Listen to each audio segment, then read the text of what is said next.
you are a B2B service-based business owner and you are looking to gain more clients, create more impact and more revenue in your business, tune in to Amplify Your Marketing Message with Christine Campbell-Rappin. Every week, we're going to take you through how to build an audience of buyers, mastering your marketing message, and making offers.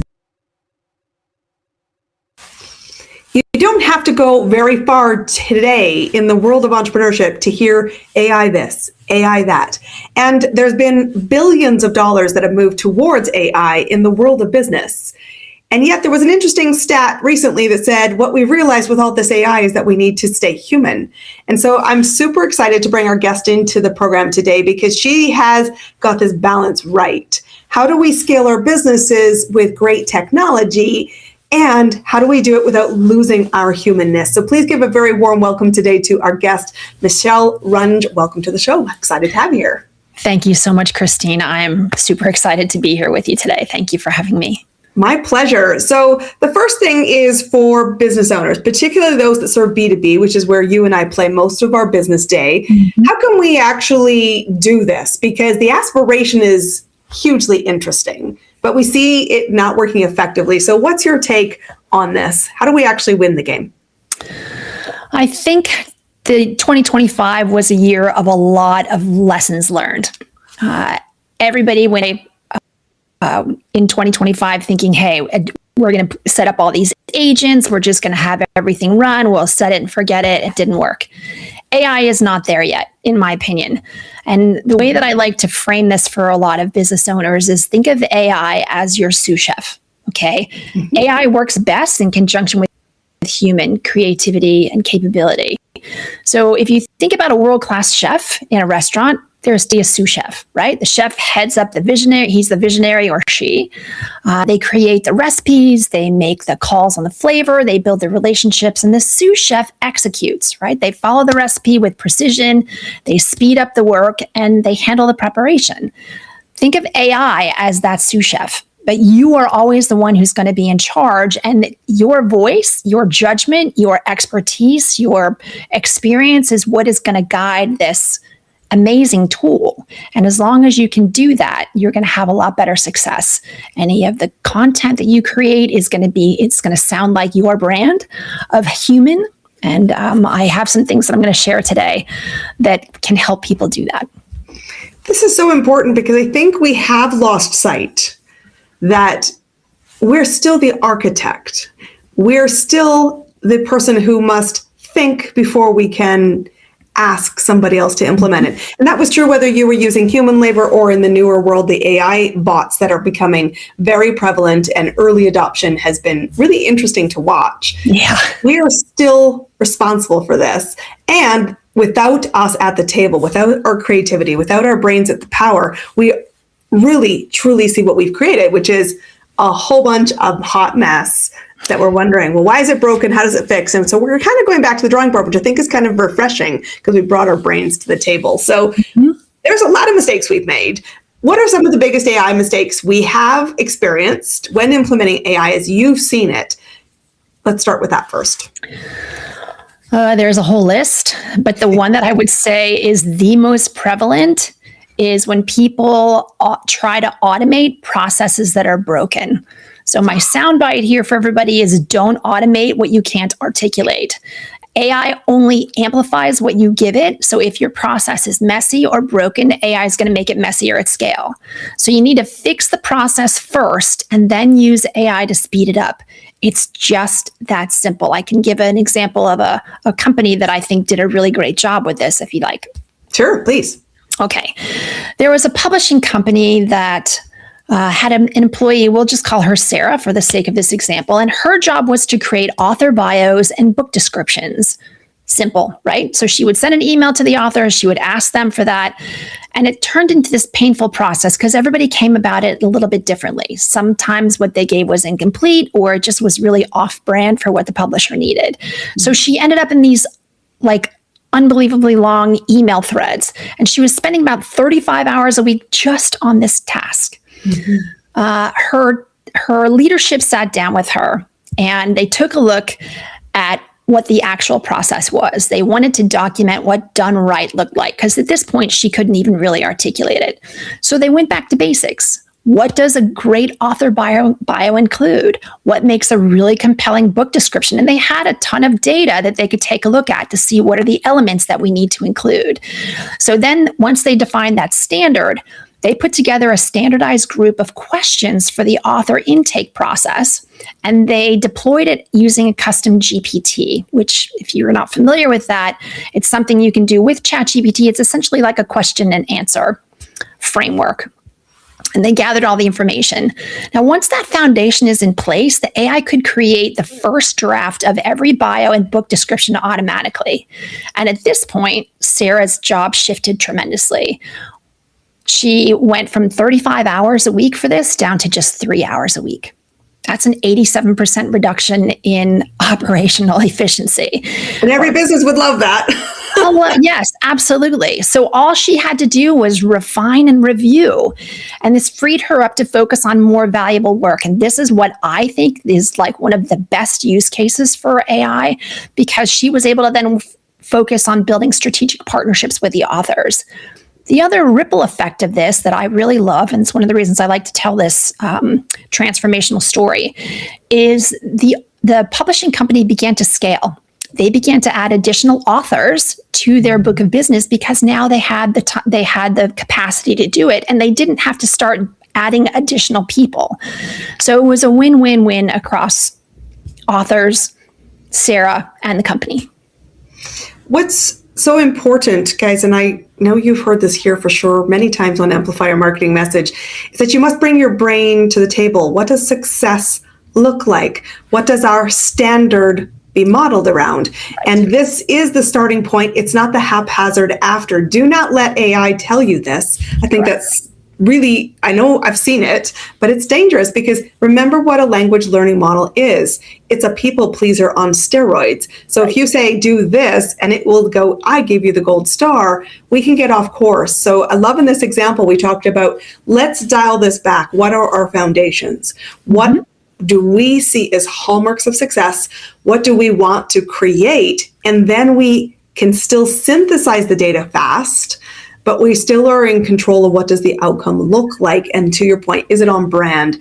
Is it reflecting what we want to put into the marketplace? Because without that, you're losing the plot with your audience, and that will slow down for sure the yeses you get when people say, here, we want to partner with you, here's my credit card.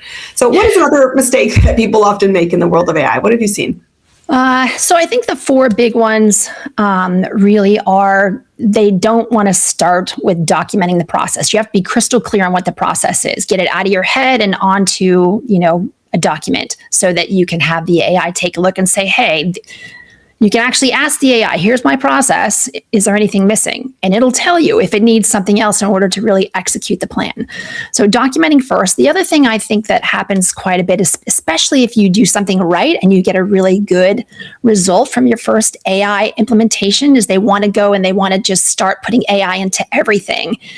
And it really is best to start small. Pick one thing, one small thing, get a quick win instead of trying to boil the ocean overnight. And from there, you want to scale thoughtfully, grow what's working and pause what isn't. Not everything is going to work, and it's okay. These tools change weekly. So, just be willing to be flexible, because that's something else that's going to be really important. And then the last thing is humans need to stay central. A human needs to stay in the loop to help with the decisions and let the AI assist. A lot of these AI tools, once you set it up, somebody needs to check in on it, just like an employee. Is it still doing what's expected? Sometimes if you're not feeding additional data, or it's not, they tend to get less and less accurate. So a human needs to stay in there the whole time. I talk about how 2025 is probably going to be the beginning of the time when most people will end up with AI teammates that they are managing. Okay, so these teammates will be doing a lot of the behind the scenes work, the repetitive things, but somebody still needs to make sure that they're staying on track. So those are probably the four biggest ones. That last one I think is colossally important. And I had it, unfortunately, as a nightmare story in my network. A peer of mine relies heavily on AI to provide the services that she has sold. And when you are using AI, like if you're using social media, you're on a rented platform where the rules are changing and you don't get briefed Monday morning in the standing meeting around that. So she showed up one day with a multi-six-figure business, and suddenly her product wasn't performing. And she went, wow, I've rented space and they've changed the rules. And we've all been through that social media. If you lose your social media, God, I've had so many calls. Christine, what do I do? You start again at the beginning. And they're all like, wow, because it does change and it does need to be edited and it does need to be reasoned with, which is it still what we want to create? Is it doing the job we intended? And I love, love, love that you're suggesting we are going to be managing the systems and saying, is it doing what we want? Like you would any other human if you're in a leadership official management role. Because she watched her business crater and it was a huge wake-up call, unfortunately very expensive. And I said, you just paid a lesson tax. You need to rethink about this and make the decision when you go in. To your point, start small. How much exposure do you want to have your business change when you are least expecting it? Because it is moving so fast. And programs we loved last week, we're not loving this week, but something new is coming. And if you're watching this currently, you're watching the world fall out of love to a degree of chat and in love with Claude. And I will tell you, that pattern will only accelerate. You've got to really watch your balance and risk exposure because it can have huge wins. But you also need to know there's no such thing as a risk-free win. Always have to be managing this. And I love those four things. Yeah, risk is something that I'm so glad you mentioned that, Christine, because this is something that's really critical that I talk to clients about. It's very exciting to have all of these connectors, right? You can connect any of the AI tools to your email, to your calendar, to your Google Drive, and that's great for efficiency, but all of these connections also can create vulnerabilities in your business. These AI agents can be vulnerable to something that's called negative prompt injection. So if somebody out there who has bad intentions tries to talk, that AI into giving it your email address or your password, you just have to go in eyes wide open and really do your due diligence when you're doing this. We're in an age where information is king. And you want to guard your data and make sure to keep it safe. And everything comes with a little bit of risk, but you can still manage it. Well, I remember a year ago, I was in an incredible event called the Marketer's Cruise. Guys, if you want to know about the Marketer's Cruise, come ask me about it. You should be in that room with me. But I was sitting with somebody who unfortunately that week, honestly, had been hostile taken over as part of a co-owned business in a AI direction because there was a friction of principle. So he found himself ejected. And he said, we have the capabilities. The question we're asking is, should we? And our leadership is not aligned. And I just lost my job because of it. And so this is really important where you set your true north. Yeah. What do we want? What is our values? What is our principles? What is our risk tolerance? And we have to check this because I think it will also evolve like the AI is evolving and different people will have different appetites. You always need to bring yourself and your brain to the table and check in with, am I okay? And am I doing the greatest good for everybody? Recognizing, as you've heard me say this, leadership is not a popularity contest. No. There will be lots of times you're not applauded, and it is okay to recognize that your role is about the survivability of you, your business, your clients, and sometimes that means, I heard you say it, you pull the plug, you take a course correction, and you take a pause. So I love still that I think we can manage the risk and that we can still bring in our brain and our thinking power. How and where do we start as a small business to figure out, I like this. Where do we start for us in early adoption to that small piece you're suggesting we begin with? Yeah, I love that you already touched on one of the points that I was going to talk about at this point, which was, instead of asking the question, can AI do this? Because it can do just about anything. The better question is, should AI be doing this? Or is this something where a human needs to do it? So one of the most simplified frameworks that I've heard about is one that's called the C5 framework. And this was created by my mentor, Alicia Little. And essentially, it's 5 lenses for looking at your business and trying to figure out where AI genuinely makes sense versus where your human expertise has to stay. So you start with cutting costs, right? That's the first C. A lot of times, this is going to be your quickest way to some ROI if it's cutting costs for a repetitive process. Customer experience is another one. A lot of those FAQs is a great place to start. Competitive advantage, knowing what's going on in your market with your competitors. Creativity is the fourth one, and that's not just marketing. That's giving yourself time to be able to think about strategic long-term planning. And then the last C is colleagues or team efficiency. So I'll give you a couple of examples. I'll give you one example. There was a marketing firm that was spending about $1,500 a month on stock photos for their client campaigns. And they decided to introduce AI image generation. And they used tools like Midjourney and Ideogram. Now, that transition reduced their monthly cost from $1,500 to $200. That's over a savings of over $15,000 a year. That is not nothing. Mm-hmm. Now, their clients were actually really thrilled because the marketing team now could create images that were exactly what was needed. They didn't have to try and find a stock photo that was close enough. And they didn't have to pour through stock photos or pay too much and take the loss just because it was the best photo. But here's what's cool that stayed human with them. They still chose which images actually fit the brand. They approved all of the final selections and they maintained the creative vision. And the AI handled the execution for creating the images. The humans kept that creative strategy. So that's one example. There's other examples that I can give, but I want to be conscious of our time here too. Well, and I think this is interesting. I know when I have played, and again, we have to really think about the questions we ask, the vision we see, and check its interpretation. Because we all think we're amazing communicators, truthfully. So we think we're communicating awesome, even with a human, never mind. We think we're awesome talking with an AI who says, you're awesome. But we're not actually great at this. Stats would say 70% of us are actually really could use improvement in our communication. And I know when I played with that creative element in the graphics, I said, I've just gone, it's really not right. And that's not due to the A not being capable. It's been through what prompting I am giving. And what I love is using stuff that you don't contort yourself around, that's genuinely authentic to fuel it. So you can say, here's what I liked, here's what I did. And you mentioned earlier, take a process and use things to create frameworks. Sometimes one of our biggest challenges, I don't know what my framework is. I don't know what my style is. I don't know how to do this. Because if you've not been through the marketing engine, you're not a marketer.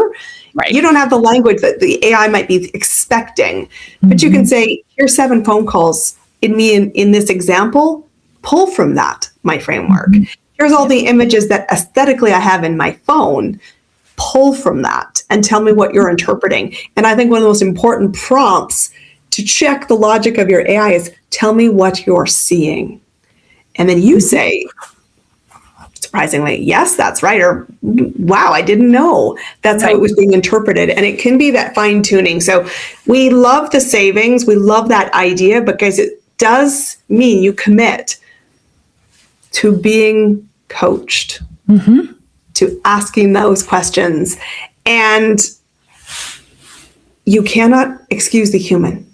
So if your dream was that this will all operate without humans, just imagine, yes, your business can be enduring, but if you disappeared, it falls apart because you're leading it. Right. There's still a risk to that. Yeah. Right? Yeah, exactly. We're the face of the business. I love what you were just saying about interacting with the AI and asking it a question. What do you see? Another question that I've found is unbelievably helpful in a lot of instances is asking, what questions do you have for me? Like, what information do you need from me to fill in the blank of what you're asking it to do? It always has really good questions. Most of the time, they're contextual, it's asking for context, or it's asking for intent. What are you going to use this for? You trying to get, what's the end goal here? And once you give it the context and once you start asking those questions, you are truly inviting it to be a thought partner. It sounds weird, but to your point, they see patterns, they see trends, and they're sharp. I do this with Claude a lot, and Claude has pointed out things that I'm like, okay, I guess so. I didn't really think about that, but it's an amazing experience. It is, and it's an interactive one that's evolutionary, guys. So this is also like how you evolve. The systems and the tech behind it is evolving, but also its interpretation is evolving. So always bring yourself to the conversation. Mm-hmm. This is going to be the key to creating this scalability, this improvement in the ROI, and mm-hmm. what's really going to be clear is still the human director, architect, correct, thought person, and it needs to be true. And that's a very human gut response. Because I always say when people create content, and they come to me and said, this is what the market says it needs, that's what the AI told me it is. I said, it also told that to 100 million other people. What's your lens in this? Never forget you're going to get hired for your opinion, and your opinion is what is directing the AI. Your thought pattern is what's directing the AI. So please bring that and embrace it, because truthfully, without it, I will say it's shiny, it sounds good, but it's not true. And what does the world need right now? Truth, trust. Exactly. And that comes from thinking. So bring your brain to work today, my friends. And I give my AI permission to push back and to say when I'm off track and what it really thinks. I've already said, look, I don't need a cheerleader. I don't need you to tell me I'm awesome every day. Exactly. That's awesome. It's really strong. It's really bold. Yes, exactly. But yeah, don't be afraid to tell it what you really need. If you really need a thought partner to push back and tell you, like, Claude's really good at telling me when I'm spinning or I'm overthinking.